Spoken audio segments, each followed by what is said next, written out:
할렐루야. 우리는 계속 아브라함 스토리를 이렇게 살펴보고 있습니다. 한 달간 이렇게 쉬었다가 다시 모였기 때문에 앞의 내용을 또 모르실 수 있겠죠. 네.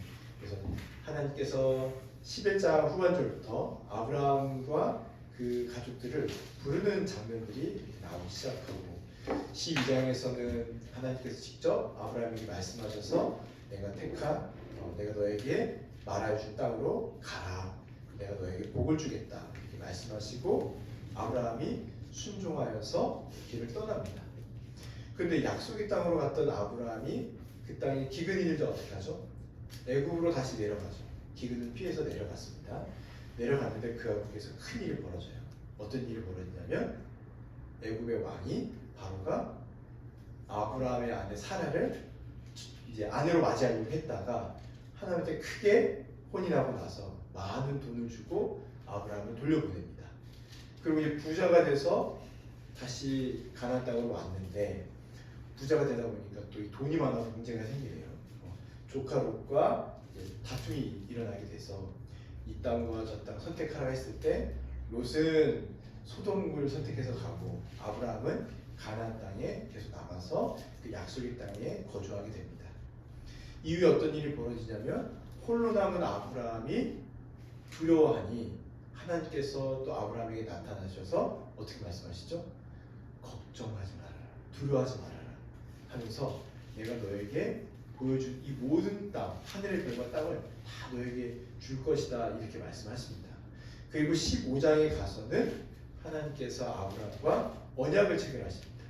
사실 아브라함의 이야기 중에 제일 중요한 핵심적인 요소가 바로 이 15장 아브라함과 언약을 체결하는 장면이 나옵니다. 그래서 내가 반드시 내 씨를 통하여서 자손을 이어가게 하겠다 하셨지만 어떻게 됐습니까? 기다려도 자식이 안 생기는 거예요. 그래서 아브라함이 오늘 이제 사건의 주요 인물이 된 이 여종 하갈과 함께 동침하면서 아이를 갖게 됩니다. 그 친구의 이름이 이스마엘이죠. 이스마엘. 그래서 이 전전장에 보면은 이제 19장에서는 소돔성의 멸망을 다루고 있고 그리고 나서는 그 장면 가운데 앞장에 천사가 나타나서 내년 이맘때쯤에 아들을 낳을 거다 이렇게 얘기했을 때 사라가 어떻게 하죠? 웃었습니다. 웃었습니다. 그래서 이삭의 이름도 그가 웃었다.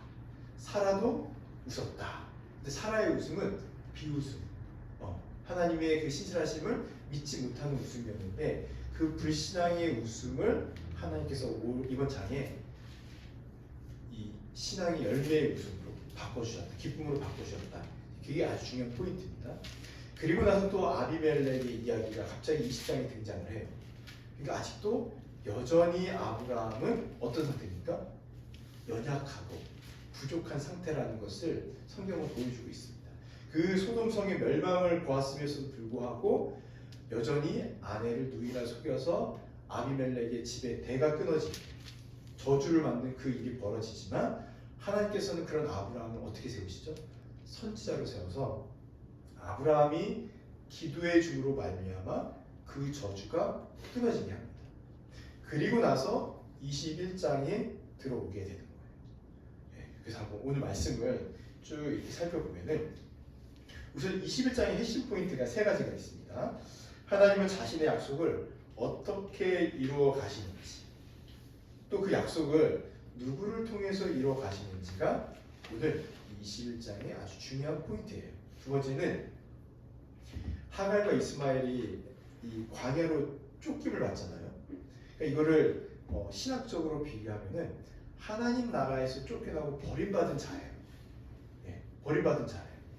근데 이들을 하나님께서 왜 돌보시는가? 여기 신기하지 않아요? 하나님의 그 복된 나라에서 버림받아서 쫓겨나서 버려진 건데 하나님께서 왜 이들에게 생명을 연장시켜 주시고 왜 복을 주시는가? 그 포인트도 오늘 중요합니다.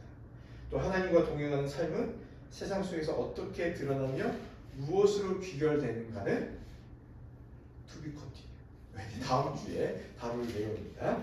자, 이번 신실하신 하나님은 그 약속을 반드시 성취하신다. 이 내용을 한번 보도록 할 텐데 1절에서 7절까지의 말씀입니다. 먼저 보시면 1절과 2절을 한번 같이 읽어보겠습니다. 시작. 여호와께서 말씀하신 대로 사라를 돌보셨고 여호와께서 말씀하신 대로 사라에게 행하셨으므로 사라가 임신하고 하나님이 말씀하신 시기가 되어 노년에 아브라함에게 아들을 낳으니. 네. 이 짧은 두 절에서 반복되는 표현들이 있죠. 어떻게 있을까요? 네. 하나님 여호와께서 말씀하신 대로. 또 2절을 보니까 하나님이 말씀하신 시기가 돼요. 그래서 하나님이 말씀하셨다는 게 매우 반복이 되니까 우리는 이제 반복되면 이거는 아주 중요한 표현이구나 라는 걸 알 수 있죠. 그러니까 하나님께서 말씀하셨다. 이게 매우 중요한 거예요. 이거는 어떤 의미가 있을까요? 하나님께서 약속하셨던 것들, 하나님께서 말씀하신 것들은 어떻게 됩니까? 그것을 변치 않으시고 반드시 신실하시게 성취하신다는 것을 보여주고 있습니다. 여호와께서 말씀하신 대로 사라를 돌보셨고, 여호와께서 언제 말씀하셨죠? 전부터. 너의 아브라함의 자손은 다른 여인에게서 나오는 자손이 아니라 누구에게서요? 사라에게서 나오는 자손이어야만 아브라함의 자손이라고 말씀하셨잖아요. 그러니까 이미 그 전부터 사라를 돌보신 거예요. 그러고 보니까 애굽 땅에 들어갔을 때도 사라가 저를 건들면 처리할 거야 하면서 뭐 어떤 그런 해프닝이 일어난 게 아니에요. 자기를 보호한 게 아니라 하나님께서 꿈에 나타나셔서 바로를 치신 거죠. 언제부터 돌보신 걸까요? 아브라함과 만나기 전부터 돌봤을 거예요. 그러니까 그 영혼을 처음부터 돌보 오셨던 거예요. 근데 아마 이 얘기를 사라가 들었으면 그러면 왜 지금 주십니까? 이렇게 할 수 있겠지만 우리가 다 알죠. 하나님의 때가 지금 딱 맞는 거예요. 그런데도 하나님은 이전까지는 손 놓고 계신 게 아니라 계속 돌보고 보호하셨다가 아브라함을 만나게 하고 아브라함과 만났지만 또 아브라함의 어리석은 가운데서도 하나님께서 계속 사라를 돌봐서 지금 여기까지 온 거다. 이렇게 믿으시면 되겠습니다. 그리고 여호와께서 말씀하신 대로 사라에게 행하셨으므로 이것도 마찬가지겠죠. 사라에게 반드시 아들을 줄 것이다. 이 말씀하셨던 이전의 내용들이 드디어 하나님의 때가 되어서 성취가 되어집니다. 그래서 이전에 사라가 임신하고 하나님의 말씀하신 시기가 되어 하나님의 때가 되어 노년의 아브라함에게 아들을 낳았다. 이게 1절과 2절의 말씀입니다.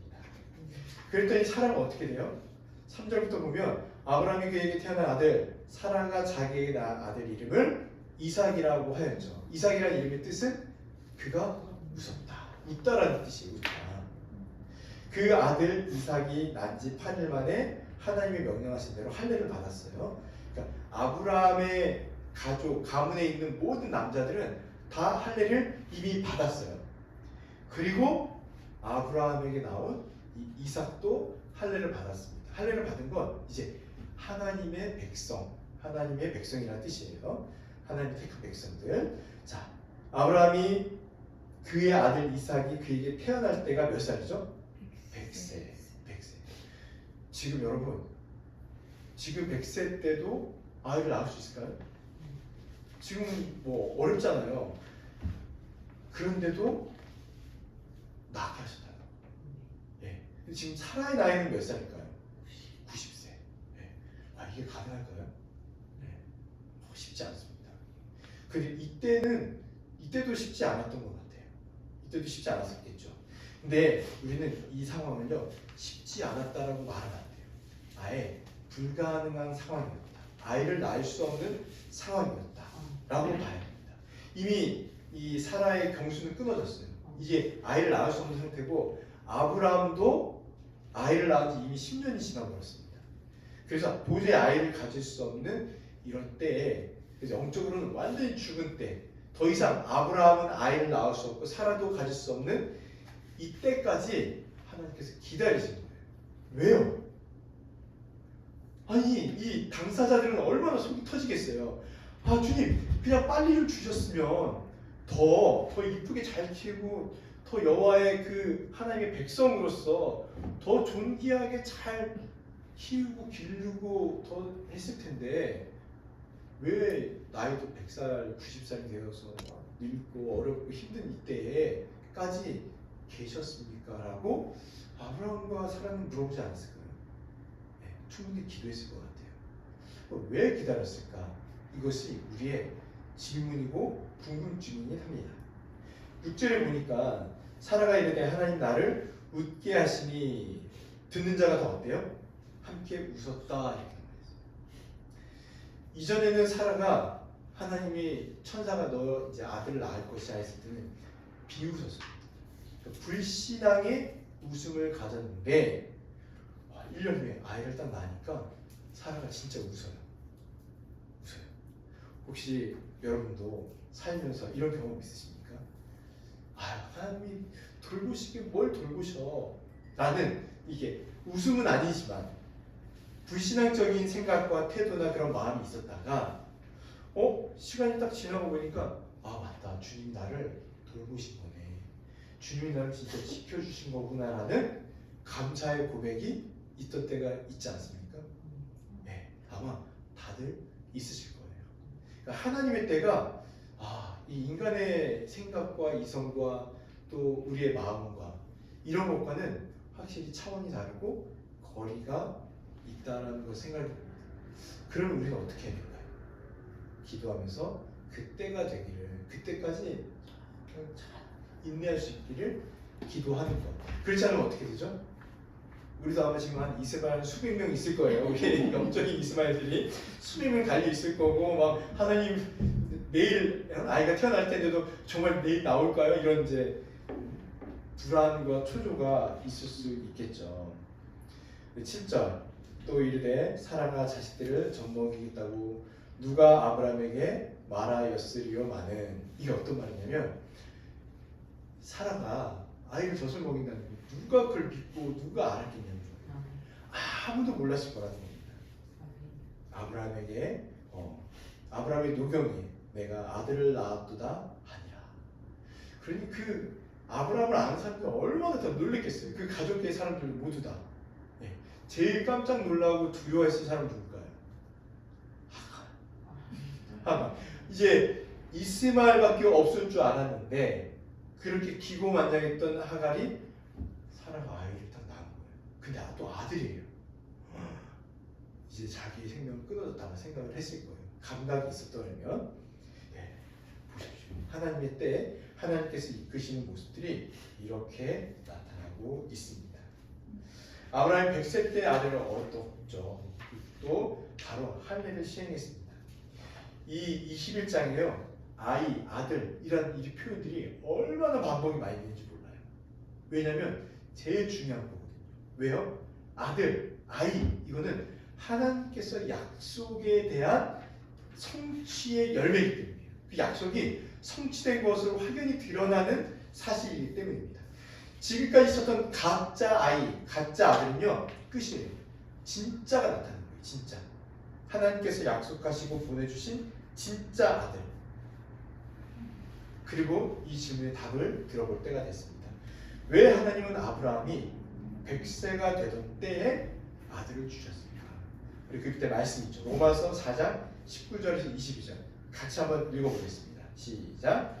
그가 100세나 되어 자기 몸이 죽은 것 같고 사라의 때가 죽은 것 같음을 알고도 믿음이 약하여지지 아니하고 믿음이 없어 하나님의 약속을 지키지 않고 믿음으로 경고하여서 하나님께 물어보느니며 약속하신 그것을 또한 그에게 주시기를 확신하였으니 그러므로 그것이 그에게 이루어졌느니라. 네, 아멘.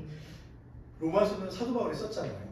사도 바울이 몇천 년 후에 썼던 이 사도 바울이 아브라함을 어떻게 평가를 했냐면 이렇게 평가를 한 거예요. 100세가 되어 자기 몸이 죽은 것 같고 사라의 태가 죽은 것 같음을 알고도, 그러니까 이미 이제 죽었다, 우리 몸은 죽었다, 이제 끝났다, 대를 이어갈 수 없다, 그걸 알고도 믿음이 어떻다고요? 약하여지지 않았대요. 이게 이제 바울의 평가인 거예요. 바울의 평가. 우리가 봤을 때는 아브라함 믿음이 좀 거시기해 보이는 것 같은데 할 때도 하나님께서는 야, 너 이것 가지고 흔들려? 혼내시거나 그 약속을 파기한 게 아니라 하나님께서 계속 아브라함이 흔들릴 때마다 잡아주시고 흔들릴 때마다 잡아주시고 하면서 그 믿음의 끈을 놓지 않고 있다라는 것을 사도 바울이 이야기하는 거예요. 네. 그러니까 중요한 건 하나님께서 어쨌든 그 믿음의 끈을 놓지 않게 또 붙잡아 주신다. 그리고 또 믿음도 아브라함도 믿음을 놓지 않고 그것을 뭐 확실히 붙잡았던 그 몇 개 붙잡고 가던 어쨌든 믿음을 갖고 있다라는 걸 알 수 있죠. 그래서 믿음이 약하여지지 아니하고 믿음이 없어 하나님의 약속을 의심하지 않고 어땠다고요? 믿음으로 견고하여져서 하나님께 영광을 돌리게. 믿음이 견고해졌대요. 더 견고해졌대요. 그래서 하나님께 영광을 돌렸대요. 그리고 약속하신 그것을 또한 능히 이루실 줄을 확신하였더니 그러므로 그것이 아브라함에게 뭐로 여겨졌다고요? 의로 여겨졌다. 그래서 아브라함이 믿음의 조상, 뭐 아브라함 이런 노래도 있잖아요. 네. 아브라함을 그래서 믿음의 조상이라고 얘기를 하는 겁니다. 우리가 볼 때는 연약하고 또 불순종해 보이고 이런 모습들이 참 많지만 다윗의 평가를 보면 믿음의 조상이었구나라고 이야기할 수 있어요. 근데 우리가 보면 볼수록 아브라함이 정말 믿음의 조상 맞나요? 이런 생각이 드는데 중요한 것은 하나님께서 아브라함의 믿음의 조상이 되도록 만들어 가셨다는 겁니다. 이것을 그 박영선 목사님은 하나님이 열심이라는 책에서 자세히 기록하고 있어요. 예. 그러니까 우리는 열심히를 내도요 그냥 그런 사람인 거예요. 그런데 하나님께서 열심으로, 이게 이제 표현인 거죠. 하나님이 열심으로 아브라함의 믿음을 지키셔서 믿음의 조상이 되게 하고 이것을 그의 의로 삼아 주신 것이다 라고 이야기하는 겁니다. 그러니 여러분, 우리를 한번 적용해서 생각해 보세요. 우리는 정말 믿음의 조상 아브라함 같은 존재일까요? 자신 없으시죠? 네, 자신 없어요. 저도 흔들리고 연약하고 부족한 게 너무 많고 그래도 아브라함 대단하다 이런 생각이 들 때도 있습니다. 어떻게 집에서 길리온 318명 하긴 저희도 뭐 집에서 길리온 318명이 있으면 한번 뭐 해볼만 할 수 있겠지만 그렇지 않잖아요. 그렇죠? 그런데도 여러분 우리도 그냥 연약한 존재이지만 하나님께서 오늘 이 밤에 여러분이 이 자리에 와서 말씀을 듣고 찬양하고 기도하게 하시는 것, 그 걸음을 지키시고 그 마음을 지키시고 그 생각과 그 모든 것들을 지키셔서 이 자리에 오게 하시는 그것이 지금 21장의 여호와께서 말씀하신 대로 여호와께서 말씀하신 것처럼 하나님의 때가 이루어져 가고 있는 것의 현장에 있다는 것을 여러분 기억하셔야 됩니다. 우리를 보지 마시고 하나님을 보시는 거예요. 우리 아까 찬양했잖아요. 보라! 뭘 봐요? 하나님의 구원을, 하나님의 능력을, 하나님께서 어떻게 지키시는지를 보라는 겁니다. 이스라엘 백성들이 출애굽할 때요 아무것도 안 했습니다. 그냥 우왕좌왕, 왁자지껄, 불평과 불만을 쏟아내면서 갔는데 하나님께서 낮에 불기둥으로, 밤에 불기둥으로 다 지키신 거예요. 목마르다 하니까 어떻게 해요? 바위에서 생수를 내셨잖아요. 지금 목이 너무 마른데 물이 얼었잖아요. 기도회가 끝나면 우리의 기도의 열기로 이 건물에 배관을 다 녹이셔서 물이 터지게 나올 줄 믿으면 안 돼요. 그렇게 할 수도 있다는 겁니다. 그래서 중요한 것은 하나님을 믿는 거예요. 하나님. 그래서 우리는 다른 거 할 거 없습니다. 혹시 사라처럼 불신앙의 그 웃음, 불신앙의 마음이 있었을지라도 기도하세요. 주님, 정말 이삭의 웃음, 기쁨의 웃음, 나의 웃음이 우리 모두의 웃음이 될 수 있도록 도와주시옵소서. 그런 기도를 하는 게 저와 여러분 해야 될 일입니다. 아멘. 자, 약간 이제 슬픈 일이 벌어져요. 8절. 아이가 자라면 어떡합니까? 아브라함이 잔치를 베풀었는데 9절에 보니까요. 하갈의 아들 이스마엘이요. 이삭을 어떻게 하죠? 놀리는 거예요. 놀리는 거. 예. 그러니까 젖을 뗀 나이라고 하니까 보통 뭐 3세, 4세, 길면은 5세까지도 본다고 하더라고요. 그러니까 이미 이제 말도 하고 소통도 되고 이제 장난도 치고 이제 그런 아이인 거예요. 자기 생각도 있고 고집도 부리는 그런 아이인데 이스마엘은 벌써 한 10살 정도가 됐겠죠. 10살 넘어갔겠죠. 이스마엘이 보면서 가만히 안 해요. 어떻게 해요? 얘를 놀리는 건데 이게 뭐 이런 놀리는 게 아니에요. 어떤 걸까요? 놀려보셨잖아요. 다. 그렇죠? 어떻게 놀렸을까요? 여기 보면 웃다 이런 뜻이긴 한데 그래서 여러분 이 놀리는 게요. 사라가 천사가 말했을 때 그 웃었다 그 표현 있죠. 그 단어의 어원이 같아요. 어원이. 예. 그러니까 이 웃다, 놀리다, 비웃다, 조롱하다 이게 사라가 처음에 가졌던 웃음이라는 거예요. 그런데 지금 이스마엘이 이삭에게 놀렸는데 그게 조롱하다, 희롱하다, 비웃다 이런 의미를 포함하고 있는 겁니다. 얼마나 이스마엘 입장에서는 모든 사랑이 뺏겼으니까 이해가 되시죠? 이해가 되실 거예요. 그런데 사도 바울은요 이것을 어떻게 표현했냐면 영적 박해다라고 표현합니다. 박해인 거예요, 박해. 왜 박해라고 할까요? 아니 아이가 사랑을 뺏겨서 그 아이를 괴롭히고 놀린 거예요. 충분히 이해할 수 있는데 그렇지 않아요. 영적으로 보면 이스마엘은 엄연히 하나님의 언약 백성인가요, 아닌가요? 아니에요. 이삭은요 하나님의 언약 백성입니다. 언약 백성 아닌 자가 언약 백성을 박해하는 거예요. 희롱하고 조롱하고 괴롭히는 겁니다. 앞으로요 이삭이 이제 아브라함의 자손들이 이스라엘이 되잖아요. 이 이스라엘과 유대 민족이 계속 괴롭힘을 받는데 그 백성이 다 누구냐면 이스마엘 자손들에게 괴롭힘을 당해요. 이게 끝까지 이어지는 거예요. 아니 하나님 그러면은 왜 이스마엘을 낳게 하셨습니까? 하갈과 동침할 때 결혼도 하지 말고 처음으로 받아들이게 하지 말고 동침을 했더라도 딸만 낳게 하셨으면 얼마나 좋았습니까? 근데 왜 이스마엘을 낳게 하셨습니까? 라고 할 때는 하나님의 섭리 가운데 이스라엘을 어떻게 해요? 단련시키고 이스라엘이 죄 가운데 거할 때 혼내시고 그를 바로 잡는 도구와 역할로 쓰시는 건데 하나님의 쓰임받는 도구일 뿐이지 하나님의 택한 백성은 아니라는 겁니다. 그래서 결국은 심판을 받는다라고 나와 있어요. 그랬더니 이런 일들이 벌어지니까 사라가 어떻게 이야기합니까? 10절에 보니까 그가 아브라함에게 이르되 이 여종과 그 아들을 내쫓으라. 이 종의 아들은 내 아들 이삭과 함께 기업을 얻지 못하리라 하므로 11절 12절 같이 한번 읽어보겠습니다. 시작. 아브라함이 그의 아들로 말미암아 그 일이 매우 근심이 되었더니 하나님이 아브라함에게 이르시되 내 아들 여종의 여종으로 근심하지 말고 사라가 내게 이 말을 다 들으라.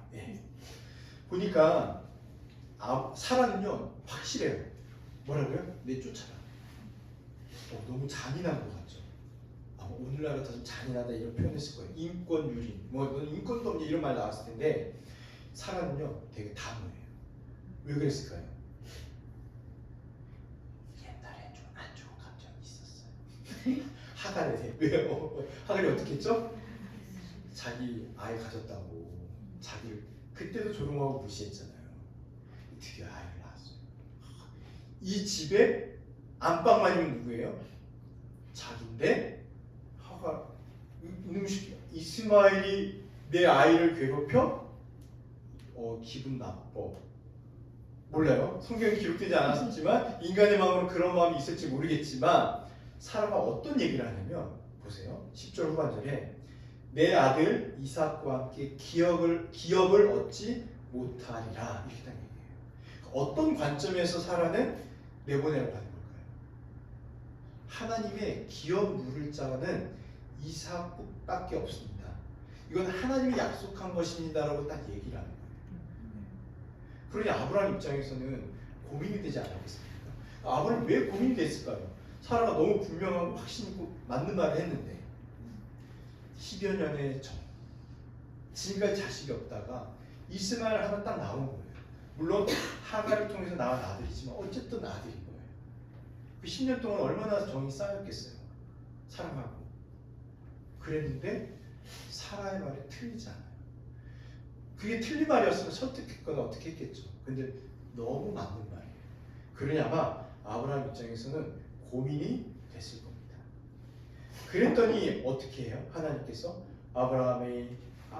아브라함에게 이르시되 내 아이나 내 여종으로 말미암아 근심하지 말고 사라가 내게 이른 말을 다 들으라. 아주 분명하게 말씀하시죠. 너 쓸데없는 생각하지 말고 사라가 하는 말을 들어. 사라가 하는 말을 들어. 아내가 하는 말을 들으면 자다가도 떡이 생긴다는 그 말이 여기서부터 아마 시작됐을 거예요. 여자의 말 잘 들어야 됩니다. 물을 틀어놓을 걸 그랬어요. 그렇죠? 물을 틀어놓을 걸. 그 아브라함에게 하나님께서 아주 분명하게 말씀하시는 것을 보면 사라가 앞에서 이야기했던 기업 물을 자는 이삭입니다라는 것을 하나님도 적극적으로 받으신 거죠. 그것을 인정하신 겁니다. 그러면서 말씀하시죠. 이삭에게서 나는 자라야 메시라 부를 것임이니라. 아주 분명하게 말씀하시는 거예요. 이삭에게서 나는 아이만이 메시가 될 것이다.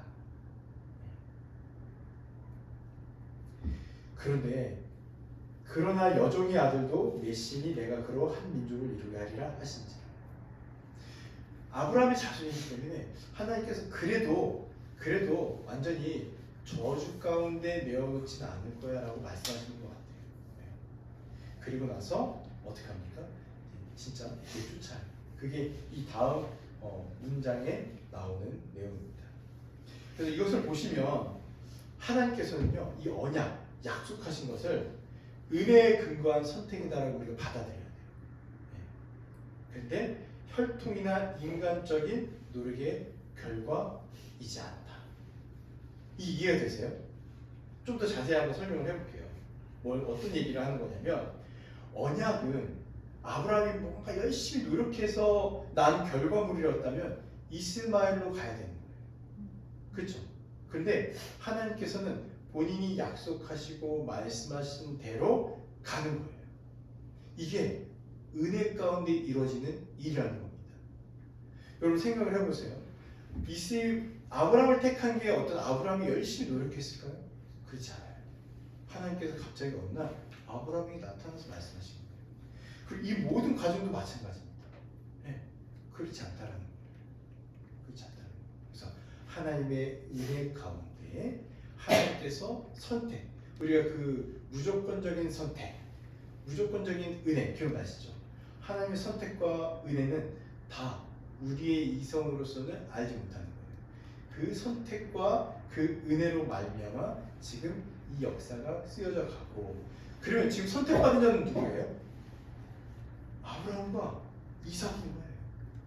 그래서 그것을 통해서 그 선택을 통해서 언약을 이어가시겠다라고 분명하게 말씀하시고 계신 겁니다.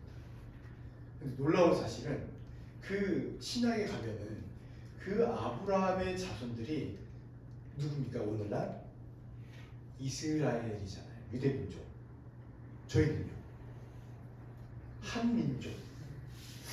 이스라엘 백성들이 구약을 먹을 때 저희는 뭘 먹고 자랐어요?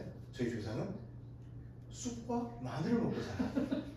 정말 차원이 다른 인생을 살았던 이 민족인데 하나님께서 우리가 우리를 구원해달라고 한 것도 없는데 2000년의 시간을 들여서 이 땅에 복음이 전파되어지고 지금 우리가 예수 그리스도 안에서 아브라함의 자손, 더 크게는 하나님의 백성 가운데 우리를 불러주셨다는 거예요.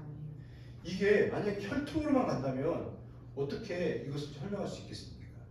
우리는 구원의 대상이 아니고 그 개발도 못한 이방인의 불과할 뿐인데 우리가 구원을 받았다는 거예요. 그래서 하나님의 놀라운 선택과 은혜가 있는 것이다 라는 것을 생각하시면 좋겠습니다. 이제 마지막으로 한번 14절부터 보도록 하겠습니다. 14절을 보시면 아브라함이 어떻게 하죠? 아니 오후나 점심이나 좀 늦게도 아니고 아침 일찍이 아브라함이 부지런한 건 맞아요. 이 다음 장에도요 아들을 이렇게 번제로 바치려고 모리아산으로 가는데 언제 일어나냐면 아침 일찍 일어나요. 그러니까 부지런한 사람 맞고 나이가 많으면 일찍 일어난다는 것도 이미 구약에서부터 증명된 사실이다라는 걸 알 수가 있습니다. 아침 일찍 일어나서 너무 박하지 않나요? 떡과 물 한 가죽 부대를 주는데 하갈의 어깨에 메어줬대요. 어깨에 메고 그것만 갖고 보낸 거예요. 뭐 정말 좀 정이 있었던 사람이라면 그래도 하인이라도 몇 명 딸려 보내고 지킬 수 있는 사람들 좀 재산을 좀 챙겨서 그래도 애국으로 돌아가서 좀 살 수 있게끔 그 길까지 좀 보장해 줄 수 있으면 좋겠는데 굉장히 매정하다는 생각이 들었습니다. 매정한 생각이 들 때에 등골이 오싹한 기운이 느껴졌어요. 아마도 사라가 어떻게 하는지 이렇게 째려보고 있지 않았을까. 그렇죠? 분명히 그랬을 거예요. 네. 그래서 아브라함도 더 챙겨주고 싶어도 그냥 물 한 잔 이렇게 얹어주고 가라고.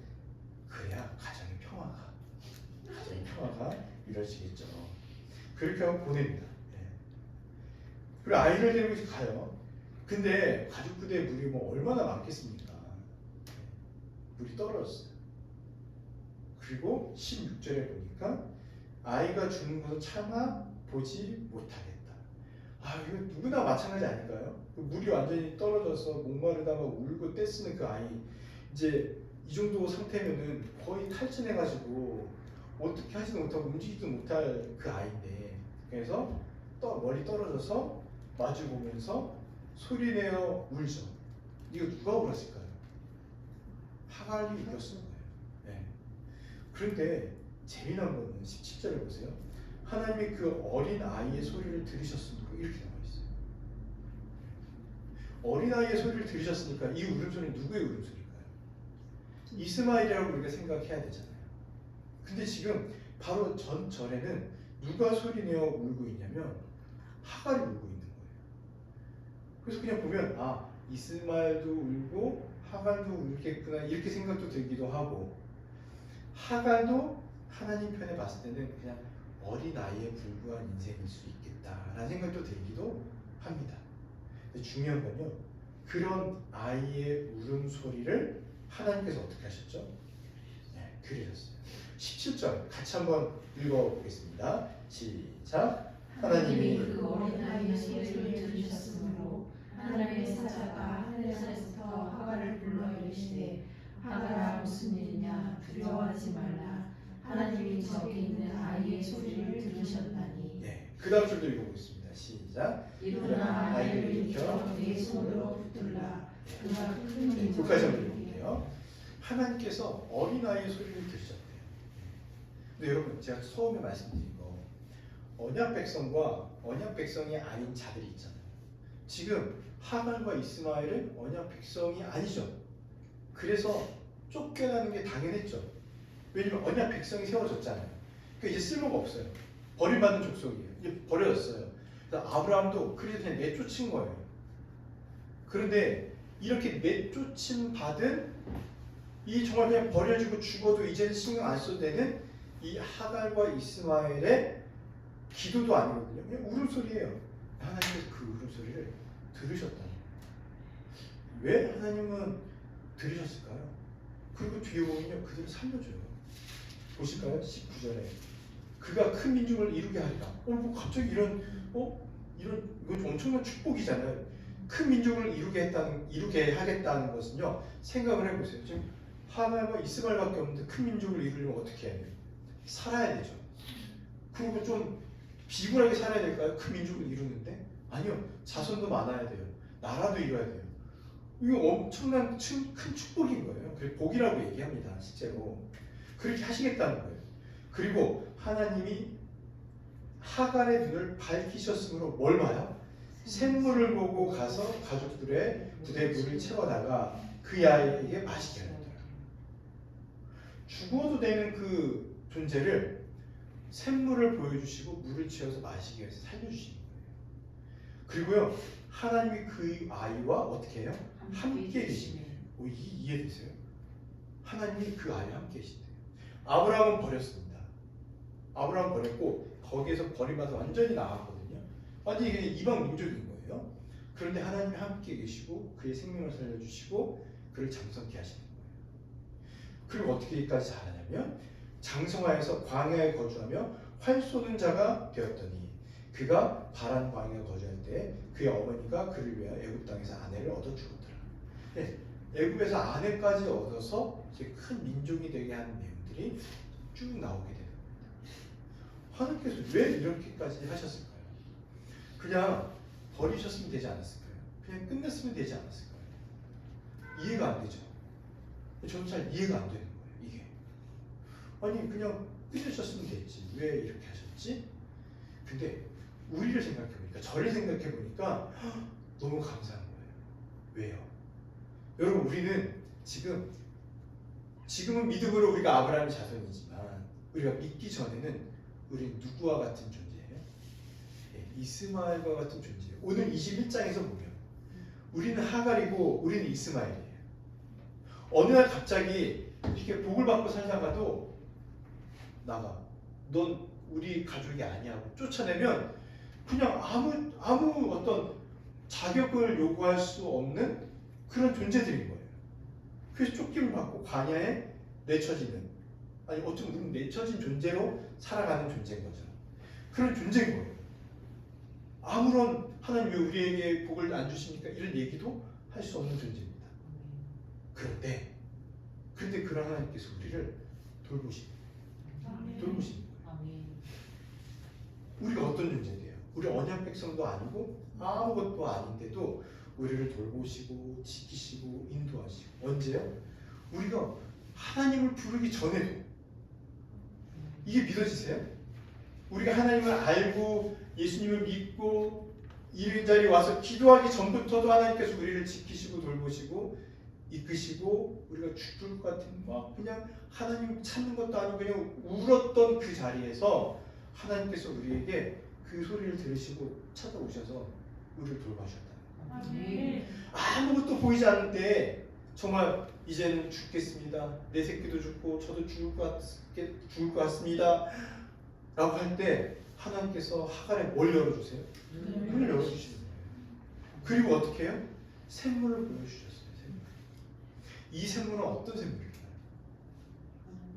네, 그냥 물을 먹고 생명을 얻을 수 있는 샘물로만 끝나는 게 아니고 신약에 가면 이 샘물은 어떤 샘물이에요? 영원히 마르지 않는 샘, 영원히 얼지 않는 샘.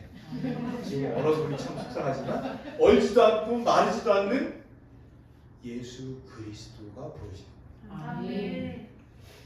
그래서 우리가 그 샘물에서 영생의 물, 영생수라고 하잖아요.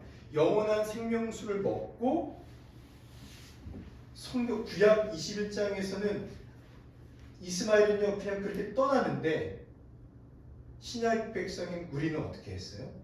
그 생명수를 마시고 다시 하나님께서 아브라함의 자손으로 우리를 부르셨다는 게 정말 놀라운 하나님의 신비자 은혜입니다.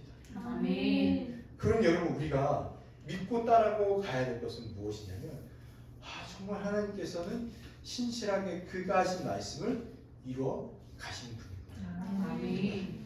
우리는 진짜 하갈과 이스마엘에게도 속하지 못한 족속들이에요, 사실은.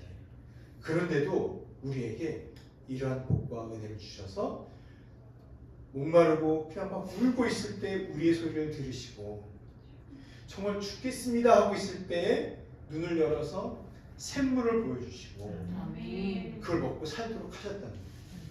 그럼 여러분 우리가 생각해 보세요. 여러분 만약에 샘물이 보였어요. 정말 죽을 것 같을 때 샘물이 딱 보였어요. 그럼 여러분 어떻게 해야 돼요? 주님 수도꼭지를 좀 앞으로 갖다 주세요. 이렇게 얘기하실 거냐는 거예요. 네?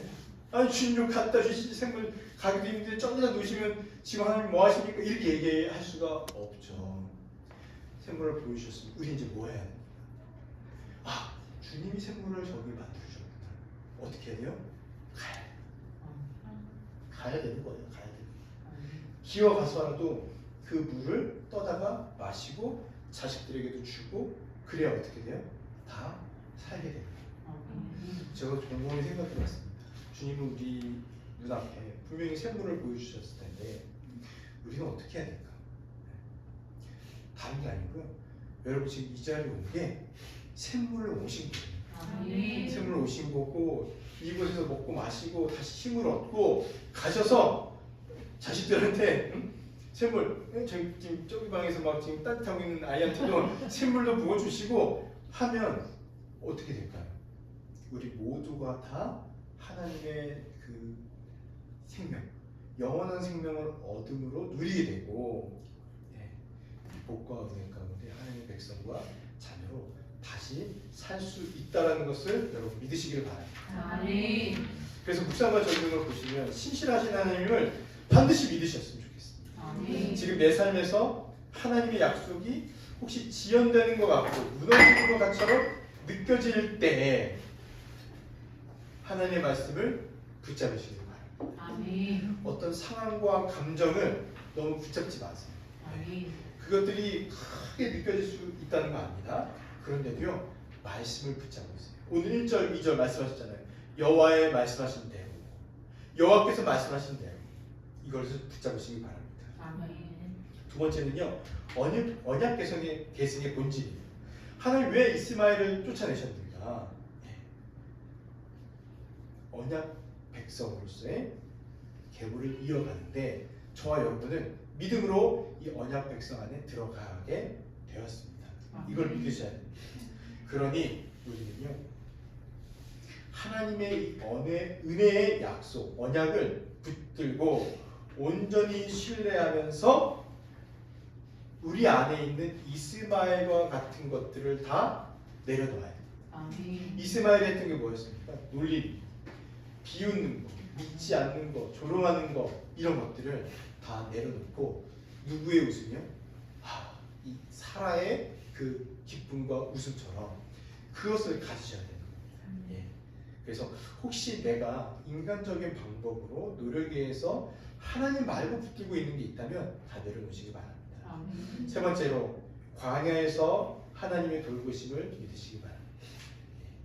지금 내가 광야라고 느껴지는 그 현실이 있죠. 우리 신의 악당 볼 때도 광야를 지나며 그 찬양 들었을 때 많이 감동을 했잖아요. 가사가 갑자기 생각이 안 나네요. 하여튼 좋았습니다. 너무 좋았던 찬양. 그걸 생각하면서 우리가 광야에 있을지라도요 광야에서 힘들고 막 울고 있을 때라도 주님 우리를 놓으실까요? 아니요. 우리의 손을 들으시고 곁에 계시고 붙잡아 주시고 목말라 할 때는 눈을 열어서 샘물을 보여주시고 그 샘물을 통해서 먹고 마시고 힘을 내도록 하신다. 이런 하나님께서 지금 우리를 돌보신다. 우리를 붙잡아 주신다. 라는 것을 믿으시길 바랍니다. 오늘 이제 함께 기도할 텐데 기도할 때 주님 저는 아브라함처럼 위대한 사람도 아닙니다. 어쩌면 하갈과 이스마엘처럼 정말 보잘것없는 사람일지 모르겠습니다만은 주님께서 택하여 주시고 인도해 주셨다면 정말 하나님의 자녀, 하나님의 백성이 광야에서 울부짖는 소리에 주님 응답하여 주실 것을 믿습니다. 또 샘물을 보여줄 것을 믿습니다. 그 샘물까지 기어갈 수 있는 힘 주시고 믿음을 주시고 또 능력을 주시고 그거 먹고 힘을 내어 살아가도록 은혜를 베풀어 주시옵소서. 우리 함께 기도하도록 하겠습니다.